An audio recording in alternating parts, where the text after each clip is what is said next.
ন্যাটোভুক্ত দেশগুলোর চাঁদার হার বাড়ানো উচিত বলে মন্তব্য করেছেন নবনির্বাচিত মার্কিন প্রেসিডেন্ট ডোনাল্ড ট্রাম্প। জোটের সদস্যদের জিডিপির ৫% ন্যাটোর পেছনে ব্যয়ের পরামর্শ দিয়েছেন তিনি। সোমবার ফ্লোরিডায় তার রিসোর্ট মারে-লাগোয় এক সংবাদ সম্মেলনে কথা বলেন ট্রাম্প। দাবি করেন তার কঠোর অবস্থানের কারণেই বেড়েছিল ন্যাটোর আয়। বর্তমানে রাশিয়াকে মোকাবেলায় জোটের ব্যয় বেড়ে গেছে বলেও জানান। এই পরিস্থিতিতে চাঁদার হার বাড়ানোর পক্ষে তিনি। বর্তমানে জিডিপির 2% করে বার্ষিক চাঁদা দিচ্ছে ন্যাটোর 32 সদস্য। গেল মাসে ন্যাটোর চাঁদার হার বাড়ানোর পরামর্শ দিয়েছিলেন জোটের মহাসচিব mark রুটেও।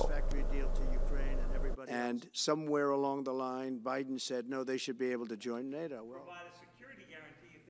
Nobody knows more about NATO than I. আমার মনে হয় ন্যাটোর সদস্যদের কাছ থেকে 5% চাঁদা পাওয়া উচিত। সবগুলো দেশেরই এই অর্থ দেওয়ার সক্ষমতা রয়েছে। আমি কঠোর সিদ্ধান্ত না নিলে ন্যাটোর অস্তিত্ব থাকতো না। আগে 20-21টি দেশ বিল পরিশোধ করতো না, অথবা খুব সামান্য দিত। আমি ন্যাটোর আয় $680 বিলিয়ন নেই। যখন বলা হয়েছিল চাঁদা না দিলে সুরক্ষার দায়িত্ব নেবে না ন্যাটো, তখনই অর্থ জমা হতে শুরু করলো।